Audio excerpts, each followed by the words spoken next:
Un gusto poder recibir por primera vez al licenciado Eduardo Escobar de Acción Ciudadana. Eduardo, un gusto. ¿Qué tal? Mucho gusto, un saludo a la audiencia. Bueno, con nosotros también Malcolm Cartagena. Primer programa que haces, Malcolm, con ya incorporado a Acción Ciudadana. Sí, siempre un gusto estar acá, Natán. Gracias por la invitación y gracias, Eduardo. Bueno, qué agradable sorpresa que estás en Acción Ciudadana. Un honor para mí estar ahí. Muy bien, está bien, perfecto. Bueno, entremos patada al pecho, trompón y mordida. Leamos lo que el señor presidente de la República posteó. Vamos a hablar en un primer momento del tema de la deuda política. Ya lo habíamos platicado antes en radio. Sé que ustedes tienen una postura alrededor del tema como organización. Pero bueno, de ahí nos vamos a ir desprendiendo a otros temas que tienen que ver precisamente con la información que los partidos políticos, a través de la ley de partidos políticos y también por medio del Código Electoral, están obligados a poder brindar. De hecho, Acción Ciudadana, quiero decirles que es una organización que ya lleva varios años haciendo estudios para tratar de poner en la opinión pública los datos referentes no solo al tema del financiamiento de los partidos políticos, sino también quiénes son los que los financian. Ya sabemos por parte de la deuda política y también el financiamiento privado que tiene. Entonces será una plática muy interesante. En pantalla lo que dijo el señor presidente, por favor, producción, para que podamos leerlo, y de ahí partimos con el debate de las ideas, con la discusión de las ideas. Si me hacen el favor. ¿Lo tenemos?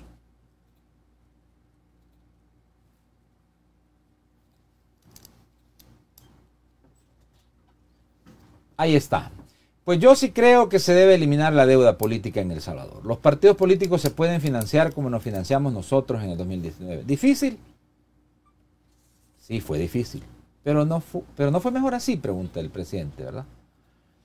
Y otro tuit también, ¿verdad?, en el que el presidente también se refiere a que además la recaudación de fondos también puede hacerse con bonitos eventos de campaña. Recuerdo con nostalgia los eventos que hacíamos en Estados Unidos con la diáspora.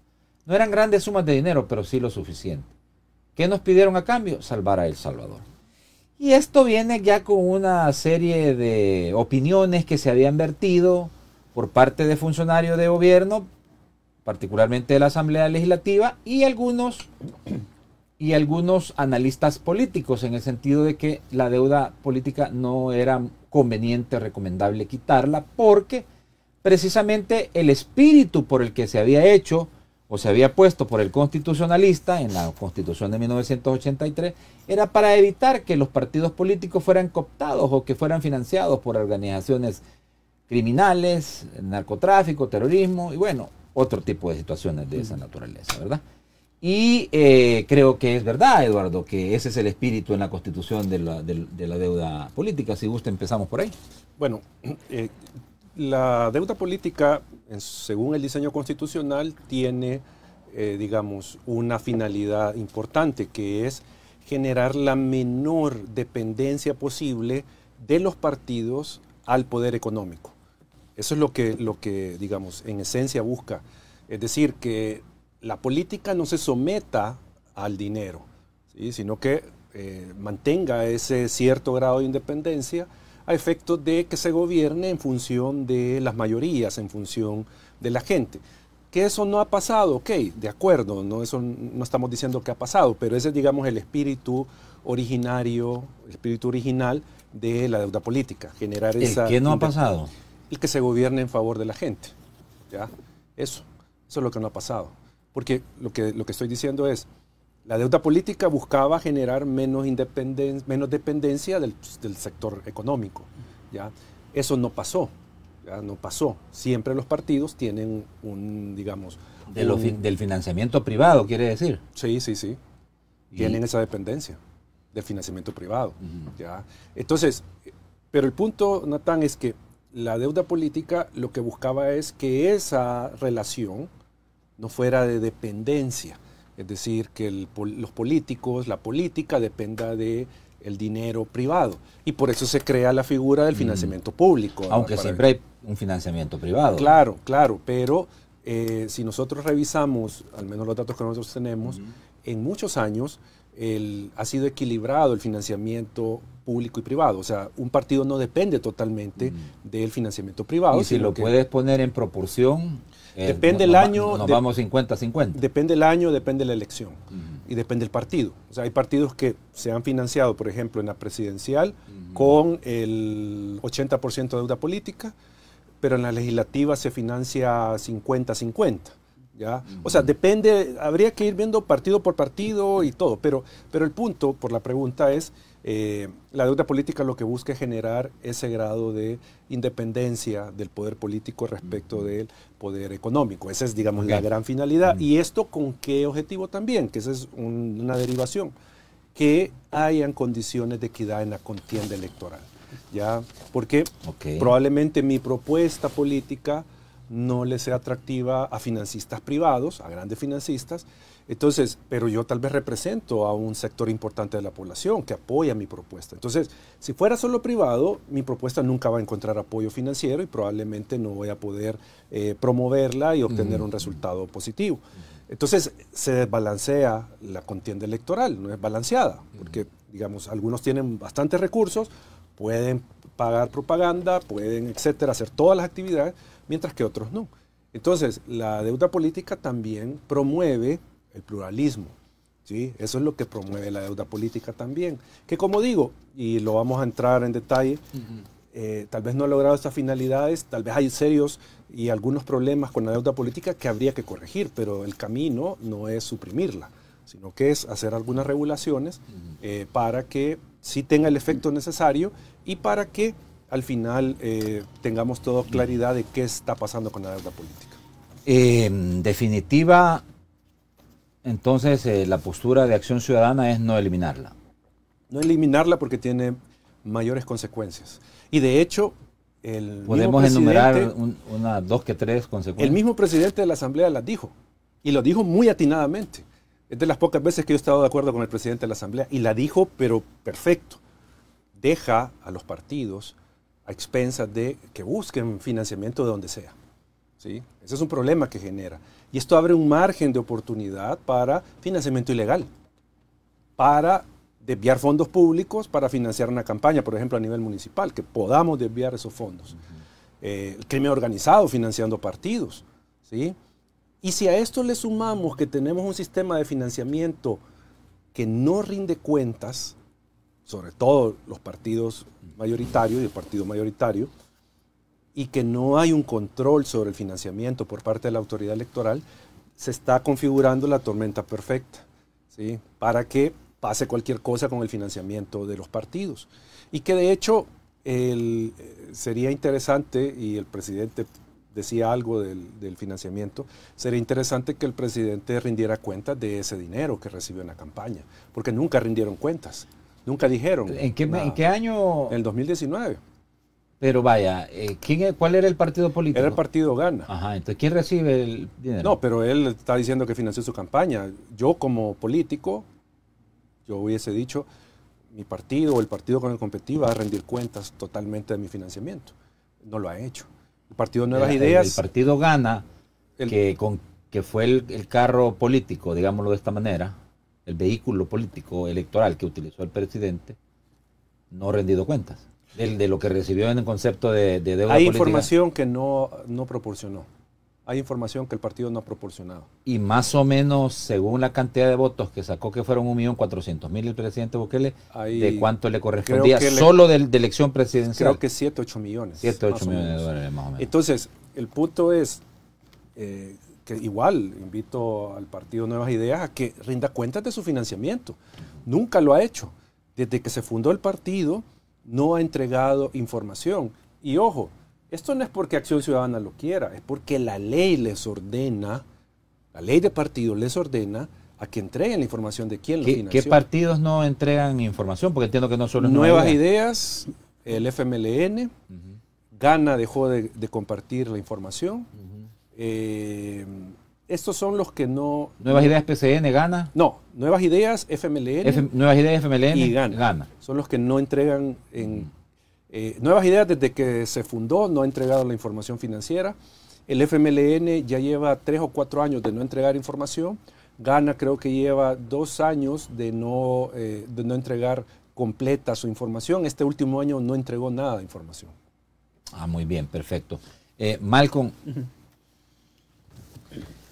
es un poco curioso, pues, porque en realidad hemos escuchado al presidente de la Asamblea Legislativa decir que él, pues, no estaba del todo de acuerdo en que se eliminara la deuda política. Claro. Que, ojo, hay que decir una cosa. Esto comenzó por un clamor de la población.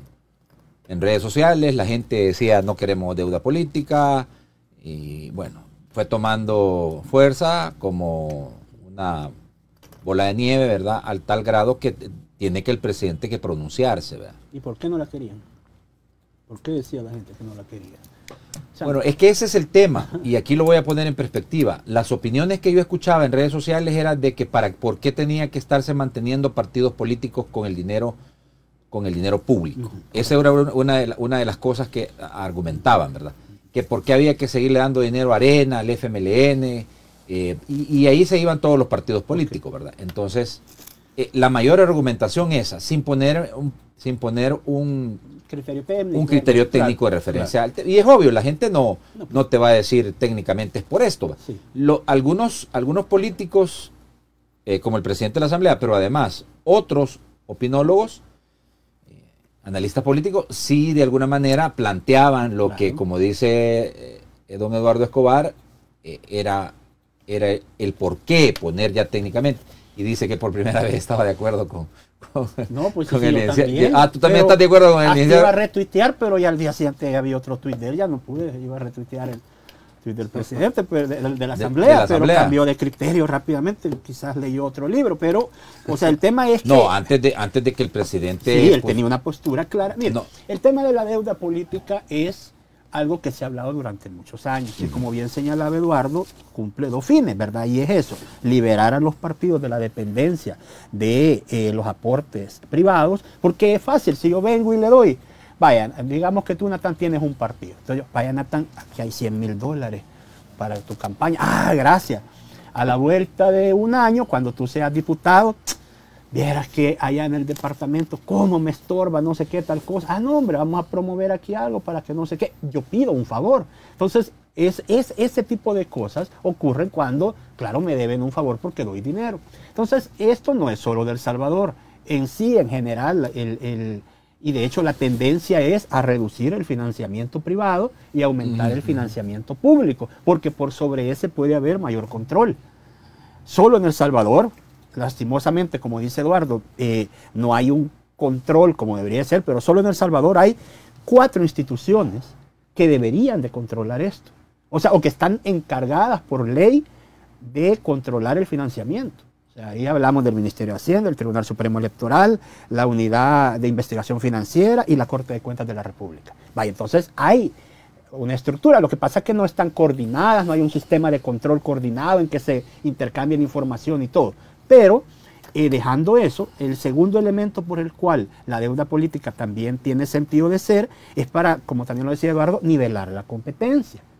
Y ahí, obviamente, hay de todo, ¿verdad? Hay partidos que buscan crearse para que les den adelanto de deuda política, pero pues aquí tenemos un mecanismo para devolverlo y además hay una caución. Y hay otros que no, pues sí les sirve para su funcionamiento. Además, recordemos que en nuestro país la deuda política está basada en los votos que se obtienen en las pasadas elecciones. Es decir, que es la misma gente la que premia con su voto cuánto dinero público reciben los partidos. No es antojadizo. Vaya, pero ¿por qué se ha satanizado la deuda política? ¿Quiénes han sido los responsables de que la deuda política se critique, se cuestione? Es que yo creo que es la misma ausencia de transparencia la que genera... Sí, pero vamos a esto, que la gente dice, ¿por qué se le va a estar dando a estos partidos? Pero el partido mayoritario, que es el que recibe más, no divulga cuánto recibe. Si lo sabemos, es porque la ley dice que por cada voto van a recibir una cantidad de dinero en razón de cuánto vale el voto de acuerdo a la inflación que disponga el Ministerio de Hacienda. Y con eso se calcula. Yo recuerdo el caso de 2021, que para el caso de 2021, por ejemplo, el presidente tuiteó: este día he firmado la iniciativa para reorientar los 2.6 millones que le cobramos de deuda al FMLN para la compra de camas y cunas para hospitales públicos en 2021. Y luego tuiteó, la deuda política de Arena, que por cierto no fue de 2.6 millones, sino de... la de Arena fue de 2.6, la del FMLN fue la de 1.6.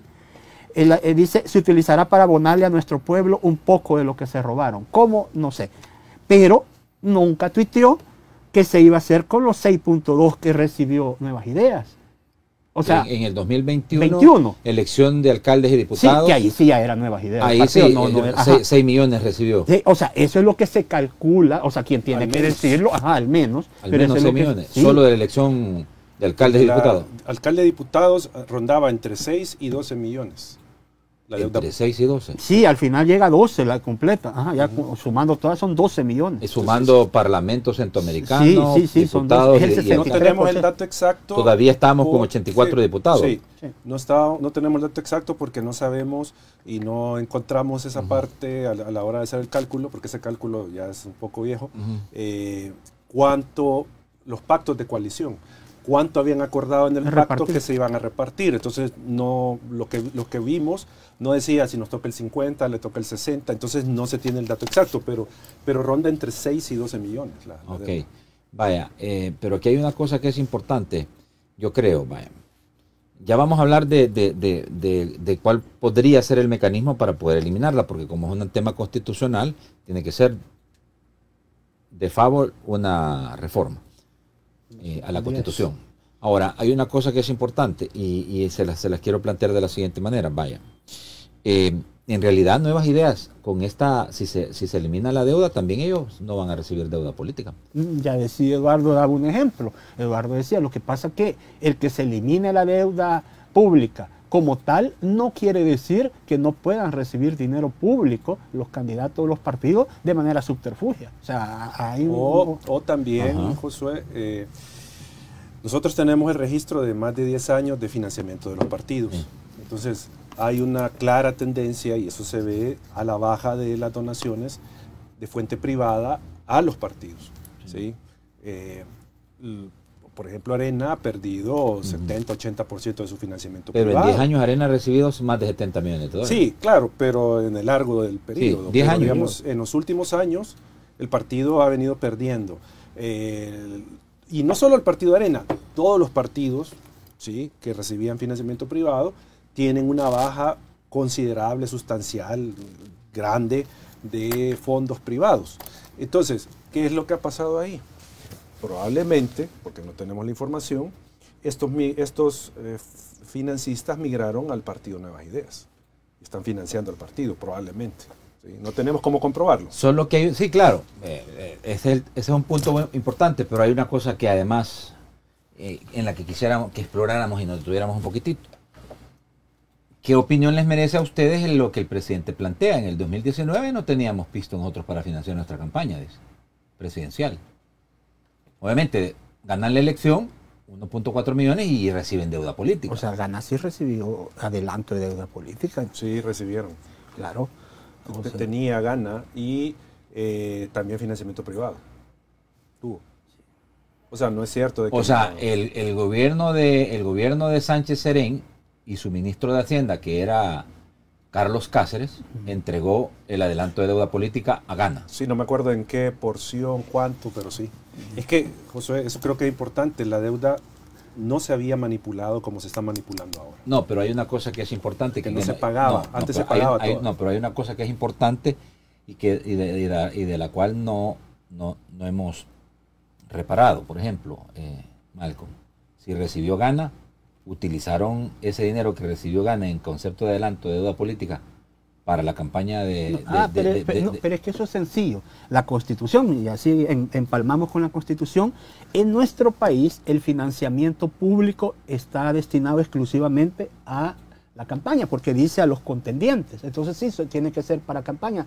En otros países el financiamiento incluso sirve para fortalecer a los partidos con educación y todo. Ese dinero, si se le adelantó a Gana, obviamente era para la campaña. ¿Y qué tal que no se usó para eso? No, es que ese es el pacto, yo no sé, eso lo desconocemos. No, pues sí, es que también, aquí estamos especulando. O sea, porque podría, nadie ha especulado, o sea, no sabemos cuáles fueron el acuerdo, como tú le llamaste, vehículo, ¿verdad? No, pero yo digo que estamos, estamos especulando en el tema de si se usó para el principio y fin que tiene esto. ¿Sí? Para lo que está destinado, pues, ¿verdad? Si le adelantaron, porque lo que pasa es que Eduardo dice que él no sabe cuánto le adelantaron a Ghana. Sí, no recuerdo, ahí está el dato, pero no recuerdo. Ajá, porque yo puedo entender, o sea, haciendo lectura comprensiva de lo que dice el presidente, póngalo producción, es que no recibieron, ellos no tuvieron una o sea, él no era parte de Nuevas Ideas ya estaba constituido, pero no pudo competir, no podía recibir deuda política. No sabemos si se refiere a eso, ¿sí? Si se refiere a eso. Ghana recibió, si no mal recuerdo, financiamiento público ese año, pero obviamente en función de los votos que había tenido en la elección anterior. Pero hay algo que yo sí recuerdo. Los partidos políticos se pueden financiar como nos financiamos nosotros en el 2019. Claro, no dice ahí, Ghana nos dio dinero de la deuda adelantada. Pero él está haciendo énfasis en el financiamiento privado. Y yo recuerdo clarito que hubo, que se señalaba como una campaña basada exclusivamente en redes sociales, nos acordamos, y en aquel spot en blanco y negro de una señora que iban haciéndole un close-up hablando del pasado, recordamos. Vaya, entonces eso es carísimo. O sea, el gasto, y yo recuerdo que hay estudios de lo que se gastó en propaganda, lo que gastó el partido Ghana en ese momento en propaganda. ¿De dónde salió? Vaya, digamos que de financiamiento privado, pero si obviamente no se puede, eso lo que nos muestra, Natán, es que si dependemos del financiamiento privado, es todavía más difícil conocer el origen, quiénes fueron. Aparte que hay ejemplos, no solo de acá de El Salvador, sino de otros países, de empresas, de financistas que donan a los partidos y que influyen en sus campañas. Bueno, el caso de Odebrecht en Brasil, por ejemplo. Entonces, yo creo que esa fue la campaña más millonaria que se ha ido. Yo me acuerdo que hay un estudio de cuántos millones. Por cierto, Odebrecht también financió campañas aquí. Vaya, se dice que también tuvo que ver. Ajá. En la década pasada. Vaya, entonces precisamente por eso es que se prefiere el financiamiento público, porque hay manera de controlarlo mejor. El financiamiento privado tiene un montón de mecanismos para, o sea, si no está bien regulado, e incluso en aquellos países en que se busca regular bien, como México, Colombia, aún ahí siempre hay manera, y ya no digamos Colombia, donde el narcotráfico logra permear. Sí, bueno, pero aparentemente, Eduardo, es una decisión ya tomada por la respuesta que da el presidente de la Asamblea Legislativa, porque antes de que precisamente el presidente publicara esto en X sobre el tema de su postura de la deuda política, en donde dice, pues sí, yo creo que se debe eliminar, no había una postura diferente de los políticos, en este caso particular el presidente de la Asamblea y de otros opinólogos, insisto en esto, que defendían la deuda política. Ahora, después de esto, sí hay un cambio precisamente del presidente de la Asamblea, y él puso lo siguiente, para que lo podamos entender. Y ahí es donde entramos al mecanismo de... ¿Lo tenemos, producción? Ahí está. Un paso necesario y correcto desde todo punto de vista. Iniciaremos de inmediato el análisis para poder proceder lo más pronto posible a la eliminación de la mal llamada deuda política. Y perdón. No, ahí lo que yo creo que esto es lo de menos, cómo lo hagan. O sea, al final a este gobierno, a esta asamblea no les importa el tema de la legalidad. Ellos lo van a hacer como quieran y todo. Pero, digamos, aquí el camino... Hay dos caminos, el que actualmente define la Constitución, que implica esta Asamblea lo aprueba, la siguiente lo ratifica, ¿sí? Eso es lo que está. Pero a ver, cuando se plantea el tema de la legalidad, ¿podemos ser más específicos, Eduardo? No les importan los procedimientos, no les importa... Pero centrémonos en el caso de la deuda política. No, por eso digo que eso es lo de menos cómo lo quieran hacer. O sea, ellos lo que pueden hacer es... por ejemplo, aprobar el 248, la reforma. Sí, 248, ratificarla. Ratificarla, inmediatamente de un plumazo borran la deuda política. El 2-10. Sí, en una noche, sin discusión, sin análisis. Y por eso digo, no les importa el tema de legalidad ni los efectos que pueda tener una medida de ¿Y este cuál tipo. sería el tema de la legalidad en ese punto en particular, en el proceso de la eliminación de la deuda política?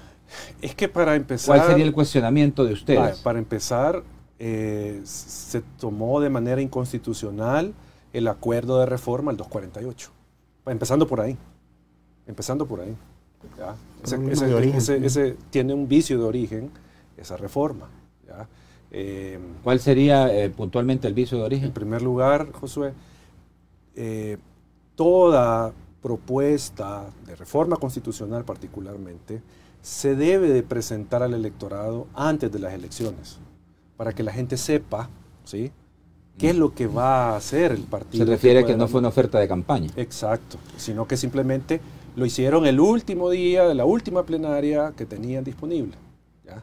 No lo hicieron antes. Entonces, hay jurisprudencia de la Sala de lo Constitucional que establece que debe de tener publicidad esta propuesta de reforma para que el electorado lo valore a la hora de emitir su voto. No lo hicieron, ¿sí? No lo hicieron, simplemente fue una noche.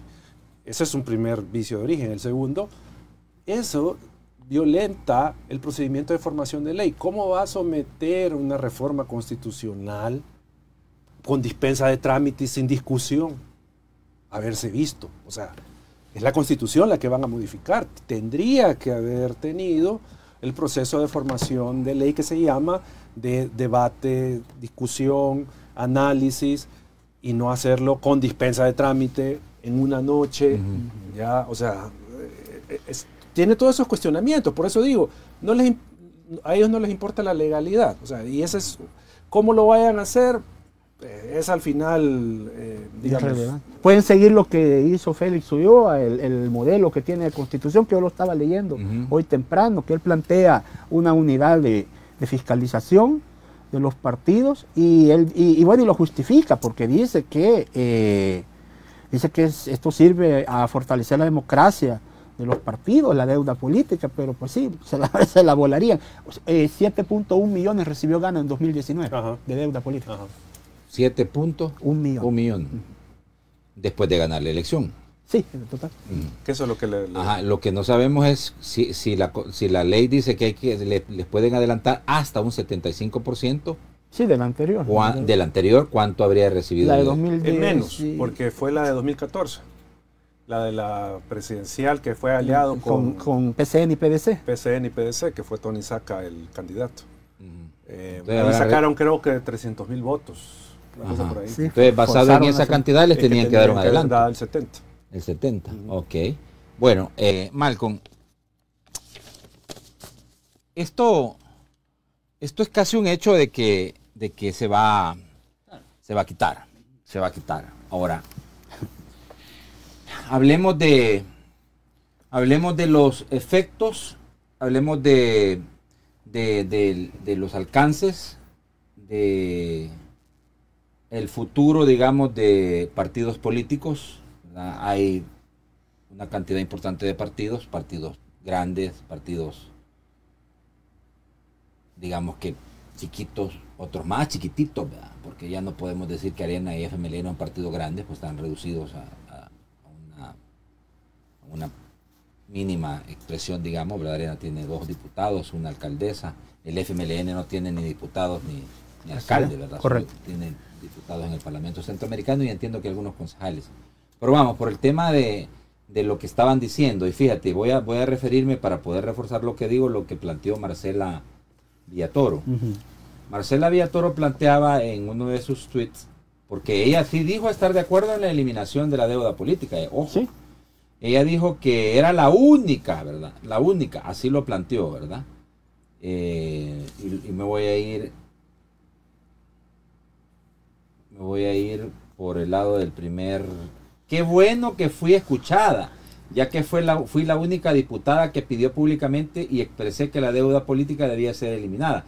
Asimismo dije que ya estaba mi firma, faltaba lo de los demás partidos. Por cierto, además de la deuda, la minería también debería ser eliminada. Y ella precisamente agarró el tuit del presidente de la República y pone también ese hilo, sería bueno que ganan y Nuevas Ideas también transparenten el uso de los fondos de la deuda entregada hasta la fecha.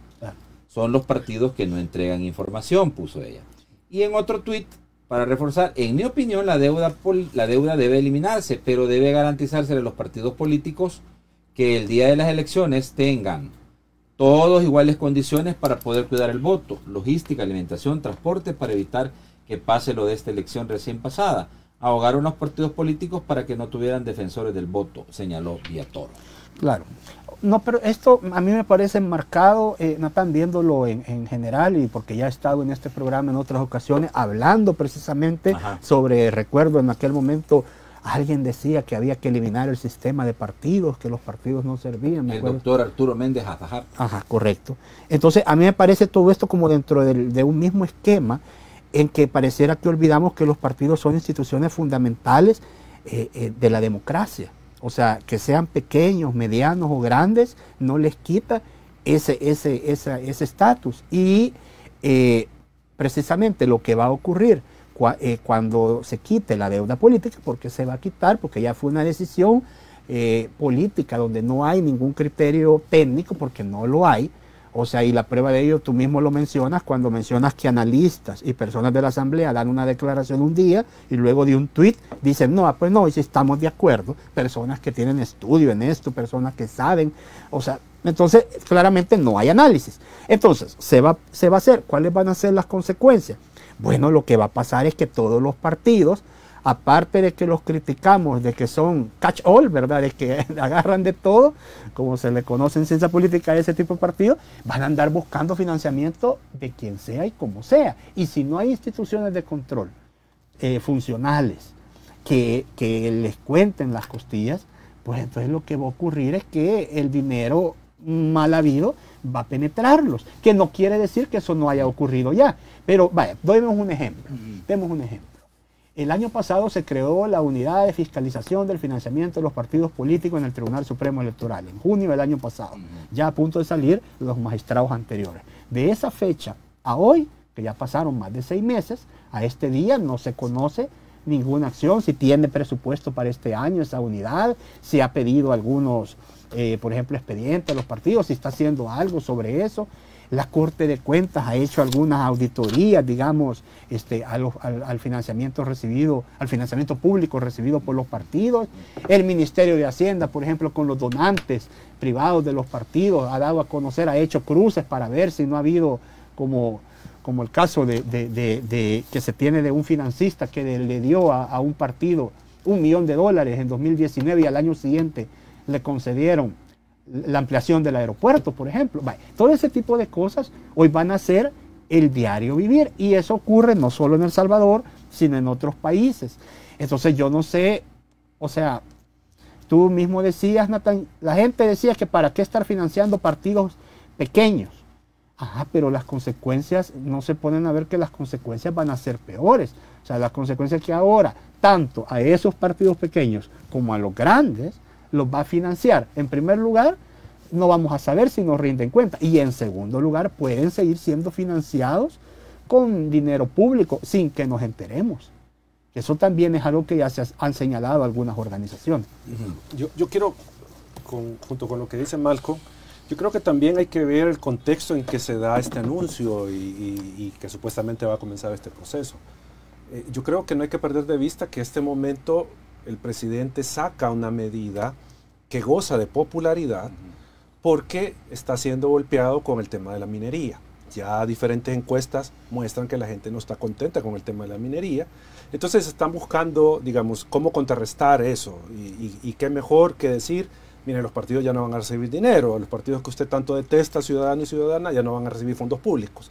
Hay que ver cómo se financian. Entonces creo que esa es una parte, que esto no quita el efecto o el impacto que va a tener, pero creo que también hay parte de eso. Y lo otro, que creo que no hay que perder de vista, que esto le puede significar, digamos, más que el gobierno está buscando de dónde tener dinero, cómo ahorrarse, ¿sí?, algo de dinero, porque no sabemos si aprueban esto la siguiente plenaria, no sabemos si inmediatamente suspenden el pago de la deuda política que está pendiente, por ejemplo, no sabemos, o sea, a lo que voy yo es que le puede servir de ahorro al Estado hacer esto. O sea, puede tener también ese componente. Hay deuda política pendiente de entregar. Sí, solo creo que han pagado de 30 o 39 que habría que pagar, creo que solo han pagado 10 a este momento, más o menos, no sé, algo por ahí.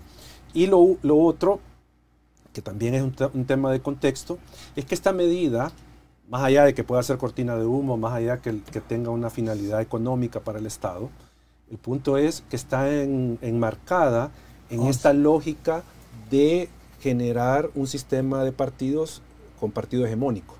Es decir, que el partido Nuevas Ideas sea el que quede después de todas estas reformas. ¿Por qué? Porque es el que tiene el financiamiento privado, puede vivir sin el financiamiento público, aunque es importante para ellos porque son los que más reciben, pero el resto de partidos estarían prácticamente sometidos a inanición de recursos financieros. Claro. 11 millones se han dado nada más. 11 millones, sí, de 30 y tanto que tendrían. 11 millones, ¿y sabemos quiénes han sido los destinatarios de esos 11 millones?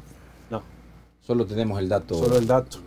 Solo se conoce que algunos han recibido, pero el dato grueso es el que da el Ministerio de Hacienda. Pero lo que pasa es que han habido algunos políticos o dirigentes de algunos partidos políticos que sí han dicho en qué gastaron ya deuda política. No, claro, es que... Por lo menos Manuel Flores del FMLN, secretario general, dijo que $800,000 en comida. Dijo. Hay una parte de esos 11 que por información que han dado los partidos se sabe que han recibido, ¿sí? Pero no se conoce todo el destino de esos 11 millones. Pero yo quería volver a algo que es importante, Josué, decirlo. Esta medida de suprimir deuda política, como digo, refuerza el sistema de partido hegemónico. Eso es lo que están buscando hacer. Todas las reformas que han hecho, cambio del número de diputados, cambio de fórmula, los consejos municipales, eliminar deuda política, es precisamente para potenciar al partido oficial, que sea el que tenga el control o mantenga el control durante más tiempo. Es en esa ruta y eso no hay que perderlo de vista. Y vaya, porque partimos de la base de que Nuevas Ideas recibe el suficiente apoyo y respaldo para poder convertirse en un partido hegemónico en la Asamblea Legislativa, que no necesita del resto de partidos políticos para tomar decisiones. Claro. Pero eso viene con el respaldo de el votante a través de las urnas. Sí, pero has cambiado todas las reglas para que eso no te lleve a eso, Natán. O sea, una cosa es el respaldo popular. Yo he mostrado acá en este programa un cuadro que cuando cambiamos la fórmula electoral, el partido Nuevas Ideas, con la fórmula electoral que teníamos, que era la más equitativa, habría tenido el 53% de los escaños y no el 90% como logró con el cambio de fórmula y la reducción de escaños. O sea, cuando se tuercen las leyes electorales para que quede un tubito por el que solo pase yo, pues obviamente no es solo gracias al endoso popular, sino que, o sea, está bien pensado, como ya lo señaló Eduardo, a quedar solo yo. Y fíjate que es bien curioso, porque la ciencia política también da el futuro o fin de estos partidos hegemónicos. Lo que ocurre es que se vuelven tan cerrados que la misma gente de ellos empieza a pedir apertura, porque, y eso creo que ya lo estamos viendo. A mí yo me pongo a leer los tweets y todo ahí, de que hoy ya critican a los que señalan que sean transparentes, de sus mismos simpatizantes, hasta apodos les han puesto a los que hacen ese tipo de señalamientos.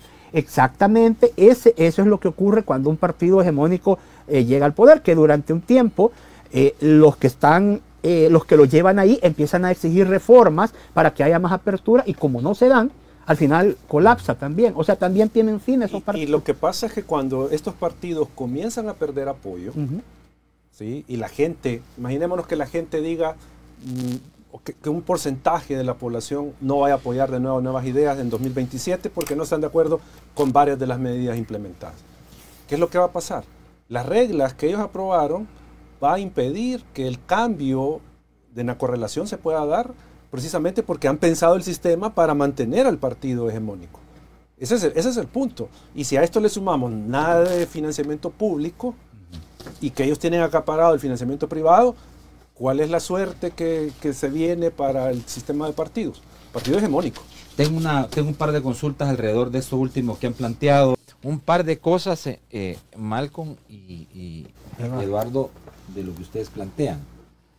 Por ejemplo, tú dices, se torció el mecanismo para dejar un tubito, decías tú, para que solo pase lo que a mí me interesa que por ahí sí. Circule. Claro. Vaya, pero hay un tema por ahí que yo creo que es necesario que entendamos. Vaya, quería o no quería mal con la gente que se redujera el número de diputados. ¿Desde cuándo venimos hablando de este tema? ¿Y cómo se le ha venido dando largas al tema de por ejemplo, lo que era la plancha nacional?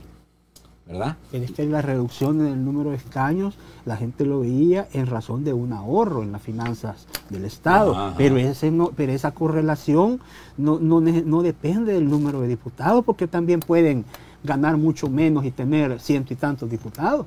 O sea, no necesariamente. Bueno, de hecho, me acuerdo que se le señaló a esta asamblea que habían aprobado un presupuesto como que seguían siendo 84 y ya tuvieron que arreglar. No, miren, hasta mayo vamos a llegar así, pero después va a cambiar. Y además en lo otro de cuánto recibe cada uno de fondos para contratar. Pero dejando eso, la reducción de diputados, yo aquí lo explicaba y decía, el tema es que cuando se pasa de 84 a 60 y mantenemos las circunscripciones, las 14 circunscripciones, tenemos departamentos, decía yo, como por ejemplo la Unión, que antes elegía 3 diputados y entonces podían pasar 3 cosas. Que un partido se llevara 3, que 2 partidos se llevaran 2 y 1, o que 3 partidos se llevaran 1 diputado cada uno. Pero hoy, como por la reducción quedaron de 2, circunscripciones de 2, entonces solo puede pasar que un partido se lleve 2 diputados o 2 partidos se lleven 1. ¿Y qué es lo que pasó? Que un solo partido se llevó la mayoría, los 6 departamentos.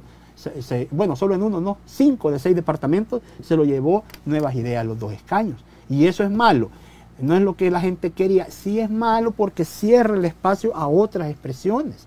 Es que aquí, recordemos, vaya, por ejemplo, para diputados, ¿cuánta gente votó? O sea, hay una cantidad de población que no vota. ¿Por qué no vota? Porque probablemente no se ve representada en los partidos. Y si además las leyes se hacen para que solo uno obtenga la mayoría de escaños, aunque tenga menos votos, porque eso te lo vuelvo a insistir, Natán, la fórmula que teníamos era bastante proporcional. De hecho, de esa familia de fórmulas le daba cabal, si yo tenía un 35% de votos, me daba un aproximado 35% de escaños. Pero yo he explicado cómo a Nuevas Ideas, con un porcentaje de votos, le dio el 90% de los escaños. Con el 70% de los votos le dio un 20% más de escaños. Porque por el cambio de fórmula. Eso no es porque la gente así lo quería, ni la gente votó por eso. No, eso es torcer las reglas, ¿verdad? Entonces, obviamente sí, se han ido cambiando las reglas. Bueno, de hecho, el censo tiene, yo señalaba hace unos meses un problema que ahora ha dejado, como se sigue manteniendo las 14 circunscripciones, habrá que pensar ese tema más adelante. La Unión va a quedar con un diputado y nuestra Constitución prohíbe circunscripciones uninominales. Entonces habrá que ver qué va a pasar si al final vamos a hacer circunscripciones más grandes. Y desde ya, y aquí te lo quiero adelantar, ajá, lo correcto debería ser que en el país tuviéramos circunscripciones más grandes. A lo mejor 4, ya lo he dicho tantas veces, Occidente, Central. Repartir el país en 4. 15, digamos. En realidad queda 16, 14 y algo así, pero se hacen las 60. Ok, ¿por qué no lo hacen? Precisamente no lo hacen porque una circunscripción de 15 escaños sí le permitiría a varios partidos acceder a cuotas de poder. Es preferible tener circunscripciones de 2 escañitos donde yo me llevo 2. Vaya, así es como se torce la ley. Y la fórmula esta implementada es la de don't. Uh-huh. ¿Ha sido utilizada o es bastante común? En Guatemala la tiene. Ajá. O sea, es que no es el punto de que... Porque pasamos de HAR, que es de... a don't. Sí, pero es cocientes y residuos, claro, a DOMS, que es... promedios mayores. Promedios mayores, ¿no? Claro, es que el punto ahí es en el momento y ante la necesidad que lo hicieron, ¿sí? Porque en Guatemala, por ejemplo, hay elecciones concurrentes, se elige todo en un solo día, ¿sí? Y eso busca, esa fórmula, generar de alguna manera que el partido ganador, el partido del presidente, pueda tener mayor cantidad de diputados. O sea, por eso es que se hace de esa manera, aunque no lo logran, pero siempre la bancada del presidente tiene más diputados. Entonces, tener esta fórmula que, digamos, beneficia al partido mayoritario es buscando eso, es tener la mayoría. ¿Sí? Solo que ahora lo hicieron acá no porque no tuvieran la mayoría, porque Nuevas Ideas no necesitaba hacer esta reforma para tener la mayoría, ¿ya? Pero lo hicieron precisamente por esa lógica del partido hegemónico. Yo quería decir algo con la pregunta anterior, Josué, que el pueblo lo quiere. Ojo con eso, ¿sí? Lastimosamente en nuestra sociedad lo que se busca es que el ciudadano no participe, ¿sí? O sea, tenemos una cultura política que busca que el ciudadano se abstenga de participar en la política, que no se meta en la política. Eso es lo que se busca, lo que se promueve. Entonces, de ahí es que salen aquellos discursos antipolítica, de decirle a la gente, toda la política es mala, todo lo que tenga que ver con política es mala. Entonces, si a una sociedad se le va desarrollando ese sentimiento contra los partidos, y no estoy diciendo que sean instituciones, digamos, angelitas, no estoy diciendo eso. Lo que quiero decir es que se le va creando al ciudadano una aversión ante todo lo que tenga que ver con la política, que al final, ante este tipo de medidas populistas, la gente las aplaude, porque es algo que le han creado, digamos, la aversión a los partidos políticos. Yo no estoy diciendo de que tendrían que crearle amor a los partidos, no es eso. Pero a ver, el planteamiento suyo, Eduardo, es de que el rechazo que la población tiene sobre los partidos políticos, el romper el bipartidismo en el 2019 del candidato Bukele, es porque se creó una aversión en contra de los partidos políticos. Antipolítica, claro. Hay una versión antipolítica en el discurso de Bukele. Antipartidos, antiinstituciones. Ahí está. Y eso lo podemos ir viendo en los discursos de él, ¿ya? Yo no estoy diciendo de que los partidos no cometieron una serie de errores. Sin duda. Hubo corrupción, hubo mal manejo de la política, apartados de la ciudadanía. Es que me parece como bastante, no sé, interesante el tema de que, bueno, se logra influenciar el subconsciente de la gente para que rechacen a los partidos políticos tradicionales, Arena y el FMLN. Sí, claro. Sí, esa es la campaña, esa es toda la estrategia del gobierno. Esa ha sido toda la estrategia. Como que el país nació en 2019 y todo lo que hicieron ellos fue malo. O sea, todito. O sea, no hubo nada bueno en este país. O sea, esa es la idea. O sea, como que aquí no había instituciones o institucionalidad para hablar bien y todo. Eso es lo que se crea, esa falsa imagen. Pero vaya, a ver, hagamos el ejercicio, vaya, sobre la base de lo que acabamos de conocer, de que es el fallecimiento del señor Mauricio Funes. Correcto. A Funes el último gobierno del FMLN fue Sánchez Serén, sí. Salvador Sánchez Serén. Funes saca. Ahora, ¿qué es lo que recibimos de los partidos políticos? 20 años de Arena y 10 años del FMLN. ¿Tú crees que hubieron cosas entonces positivas en esos periodos? Obviamente, yo creo que todos los gobiernos tienen cosas buenas y cosas malas, y si no, ¿por qué la gente los votó? O sea, obviamente, la misma explicación tendríamos ahorita, que a pesar de ser irregular la elección, y no nos metamos a ese tema ahorita, pero a pesar de la irregularidad de la reelección de Bukele, porque tiene un problema de origen, o sea, la gente lo votó porque cree que hubo cosas buenas en su primera gestión. De la misma manera, si la gente votó 3 veces más por Arena y votó 2 veces por el FMLN, porque considero que había cosas buenas. Hace poco, ayer, creo que veía yo una encuesta que en 2010 era el mejor evaluado Funes de la región. O sea, y eso, o sea, sí, lo que pasa es que, cabal, como señala Eduardo, se nos ha creado la idea, yo lo suelo decir así, que como que el país nació en 2019.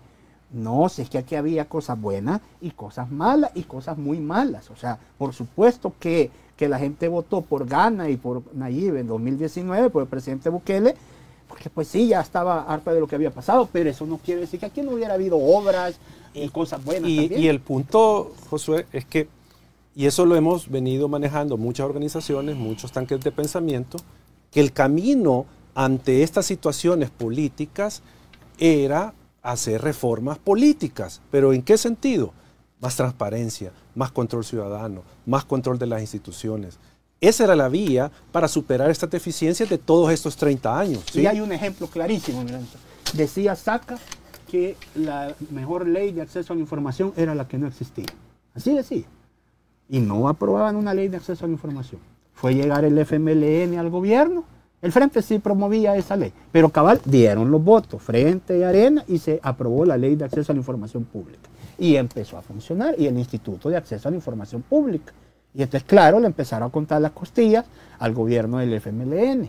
Por supuesto, el gobierno se empezó a defender y empezó a ocultar información. Y ese es el tipo de medidas o de acciones que se debían haber tomado, por ejemplo, por el primer gobierno de Bukele. Abrir más la información. Por ejemplo, promover reformas para democratizar y hacer más transparentes a los partidos. O sea, esas eran las vías. El instituto, ya nunca lo oímos mencionar al Instituto de Acceso a la Información. Simple y sencillamente jamás ha vuelto a sancionar a una institución estatal de que porque no entrega información. Bueno, yo veía una noticia en El Mundo la semana pasada. Hay una información oficiosa que es conocer la planta institucional de cualquier institución del Estado. O sea, yo debo de conocer, por ejemplo, Hacienda, debo saber quién es el jefe de presupuesto, el jefe de, no sé, de impuestos, de lo que haya. O sea, es algo público, es parte de los ítems de la ley de acceso a la información, que es información oficiosa. Ah, pues una institución lo declaró información reservada, eso. O sea, una cosa, así vamos, o sea, declaran información reservada por 7 años. Ahora, ¿ustedes no consideran que por per se, por sus mismas decisiones, los partidos políticos tradicionales se ganaron el rechazo y el odio de la gente? Y se los digo de la siguiente manera, porque en la elección del 2019 yo escuché repetidamente a varios analistas políticos decir que la victoria de Bukele no estaba atribuida a la figura de él como tal, sino al hecho de que las personas se hartaron de Arena y del FMLN y buscaron una tercera vía. Es que, como lo hemos dicho, es una mezcla de factores.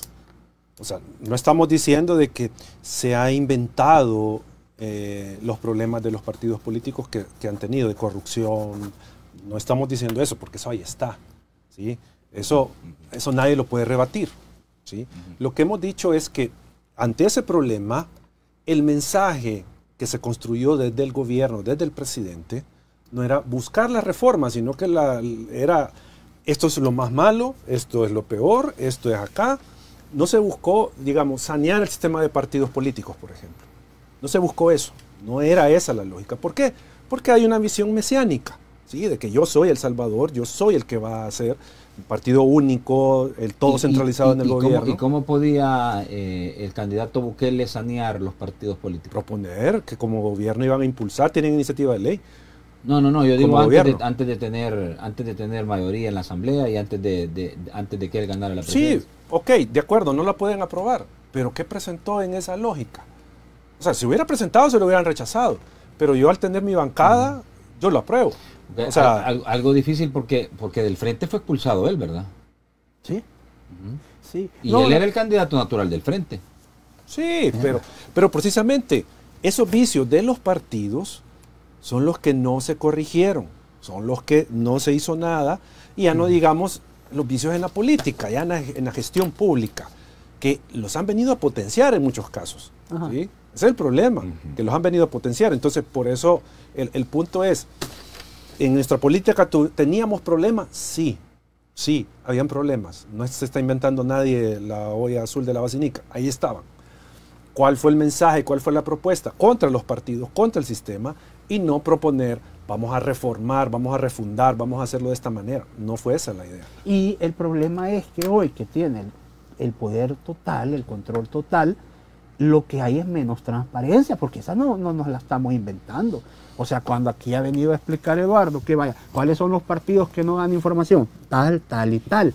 Entonces, ¿qué puede pensar uno? Si antes aquellos partidos que sí daban la información, que sí funcionaba un poco mejor la ley de acceso a la información, que sí funcionaba el instituto, supimos de toda su corrupción, y hoy que todo lo declaran en reserva, hoy que no entregan información, hoy que está inactivo el instituto, que puede pensar uno, va a decir, bueno, vamos a lo que la gente, sin necesidad de estudios ni nada, que puede pensar la gente, si por ejemplo le dicen que los estudios que sustentan la minería se declaran reservados. Si es que existe. Ajá, si es que existe, pero se declaran en reserva. O sea, ¿cómo es que un estudio que me puede decir, yo que no conozco, no soy experto del tema de la minería? Entonces a mí me interesa saber si hay un estudio que dice que aquí minar en un país tan chiquitito, cerca de nuestro río Lempa, que es el que nos da la vida, no es dañino.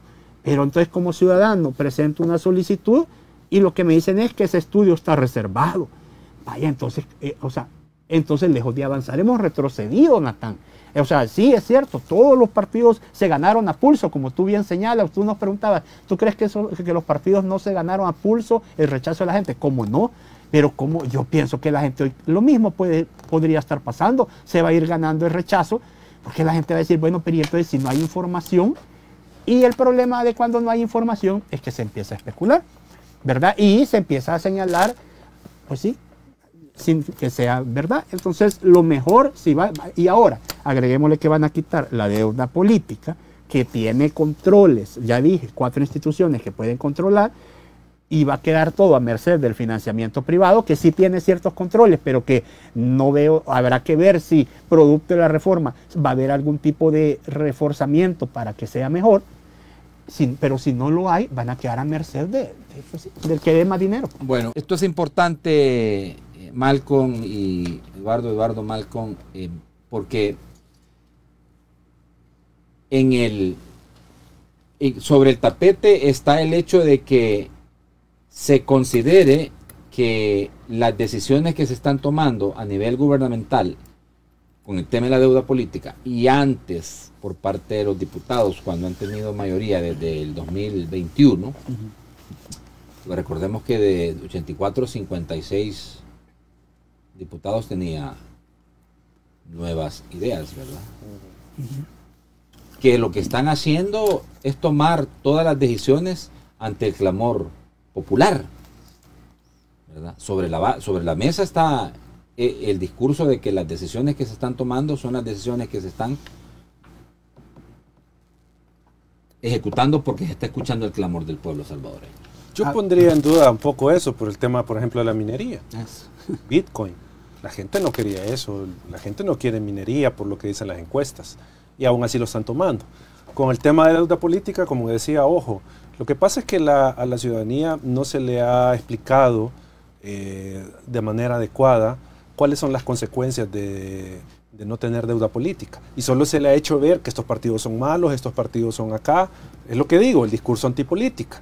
Porque, como digo, en el fondo, Natán, lo de la deuda política es un tema, pero atrás hay un discurso antipartidos, antipolítica, que es lo que está, digamos, dominando, y obviamente habría que preguntarse quién promueve ese discurso, quién se beneficia de ese discurso.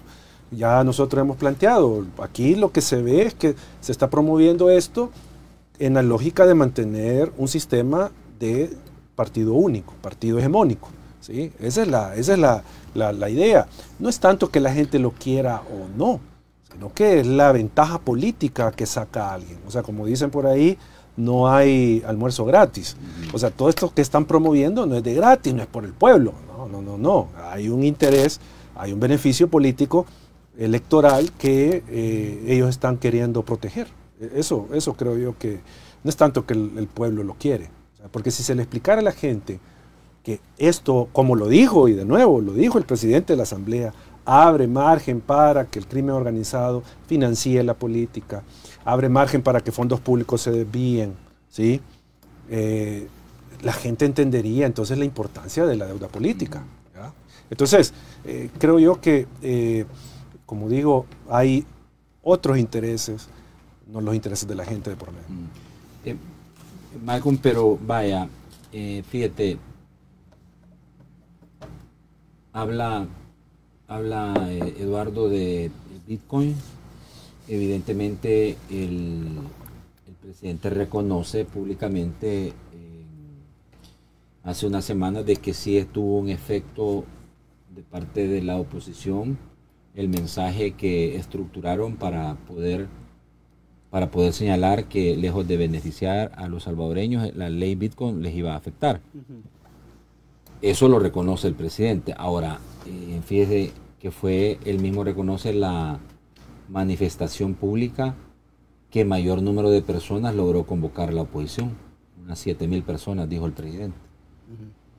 Pero con el tema de la minería, que es precisamente el otro tema sensible, pues es verdad, dos sondeos de opinión están hablando de que pues la gente rechaza el tema de la minería. Pero no hemos visto verdaderamente, a pesar de que hay líderes religiosos, hay líderes defensores del medio ambiente, ecologistas, no se ha logrado verdaderamente incentivar a la gente que salga a las calles para poder protestar y externar su rechazo por las decisiones que se está tomando en cuanto a la ley de la minería, que ya está aprobada y sancionada. Bueno, o sea, recordemos que aquí estamos bajo régimen de excepción, ¿verdad? O sea, eso también hay que considerarlo. Recordemos que parte de los acuerdos con el FMI, ¿verdad? Y eso ha implicado la reducción fuerte de la planta estatal, ¿verdad? O la grasa del Estado, como le llaman eufemísticamente. Ha habido un montón de despidos al término de este año de empleados públicos. Entonces, o sea, lo que te estoy diciendo, Natán, es que la gente, pues yo considero que no se siente con mucho ánimo de salir a las calles a que, pues sí, a que pueda ser sujeto de captura o de alguna cuestión así, ¿verdad? Entonces,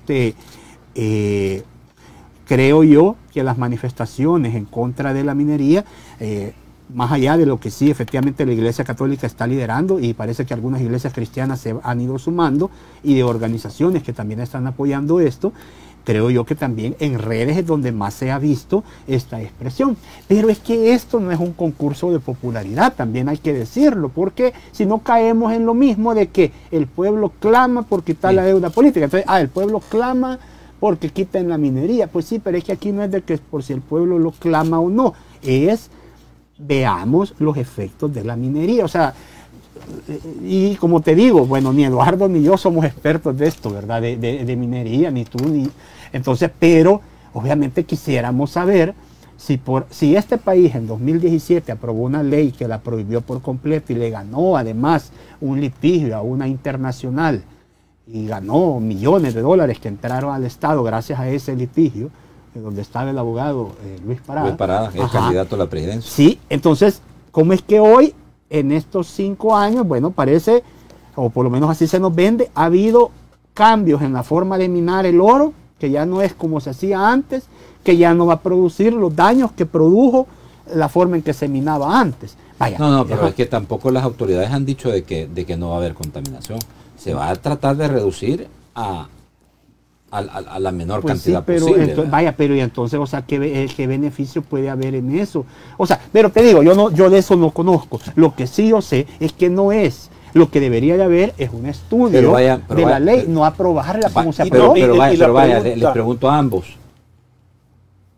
Cuando Malcolm, tú articulas el discurso de que la gente no externa o no sale a manifestarse porque tiene miedo a que le apliquen el régimen de excepción.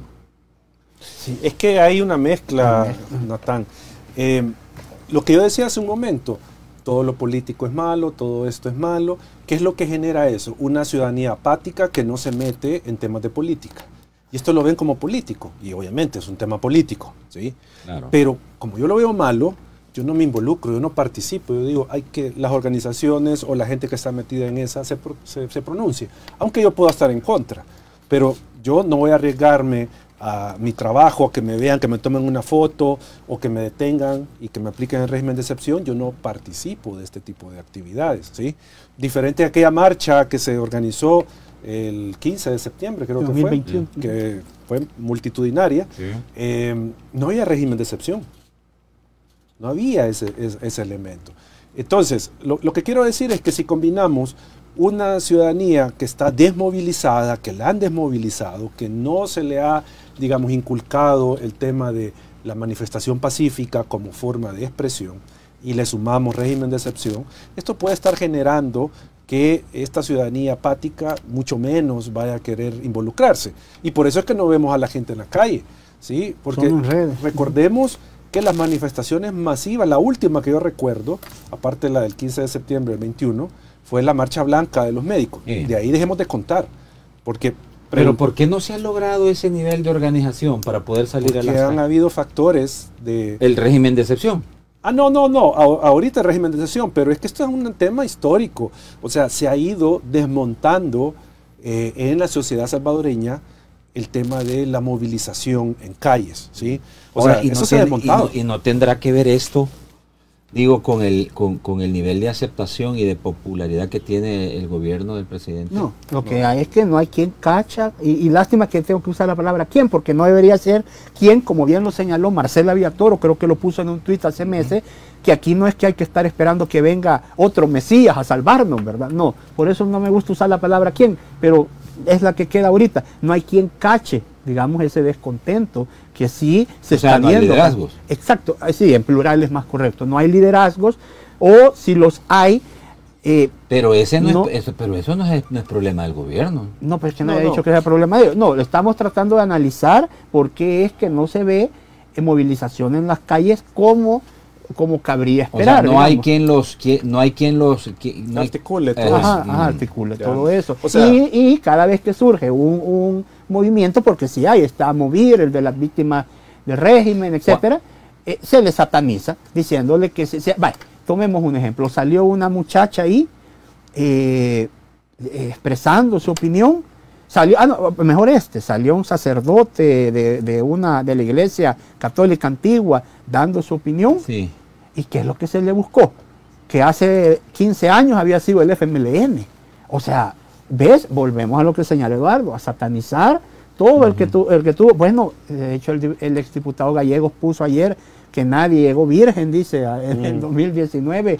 Pues sí, entonces si partimos de eso, ¿por qué se sigue satanizando eso?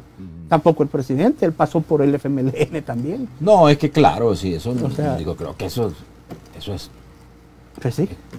tan claro como que 2 más 2 son 4. Ahora sí, quienes están apoyando el gobierno en turno provienen del FMLN y provienen de Arena, mayormente del FMLN, diría yo. Sí. Entonces yo voy al tema de si es porque vaya, fíjense, si fuera una cosa de que no te podés expresar, de que no podés salir a las calles a poder manifestarte en contra de algo que tú considerases perjudicial, digo, en muchos medios de comunicación van muchos miembros de la oposición política incluso a ser irrespetuosos, groseros y hasta amenazantes con las autoridades en turno. Ustedes lo saben, pues, y les ha pasado algo. Sí, pero veamos algunas encuestas que miden libertad de expresión y todo. Hay unas encuestas que muestran que el 90% de las personas prefieren no hablar en público de temas políticos. Incluso hay un porcentaje alto que ni en su familia hablan de temas políticos. ¿Por qué es eso? Eso no es porque estemos viviendo una democracia amplia, con libertad de expresión irrestricta. Al contrario, hay una serie de elementos que hacen que la gente prefiera evitar problemas, ¿sí? De tipo legal con el gobierno, o incluso ataques ya en redes sociales. Entonces, yo creo que eso está a la base, Natán, que no esté la gente en la calle, régimen de excepción, y que no se ha generado, digamos, no se ha desarrollado esa expresión popular de salir a las calles a manifestarse, porque eso no es... Ahora, hay una cosa que es importante, ¿verdad? De aquí al 2027 hay bastante tiempecito como para que ese supuesto malestar de la población se pueda articular, pienso yo. Incluso el mismo presidente dijo, bueno, si no hacemos las cosas bien en la minería, no dan Juan en el problema es de que, Natán, el problema es que ellos cambiaron las reglas ya, ¿sí? Y las cambiaron para evitar que la gente les pase factura. porque ellos tienen un sistema... ¿Cuál cambio de regla es? El de las legislativas. Ahí el partido puede perder 20% de su votación y va a mantener una cuota de poder importante, porque el sistema le genera eso, ¿ya? O sea, ojo con eso.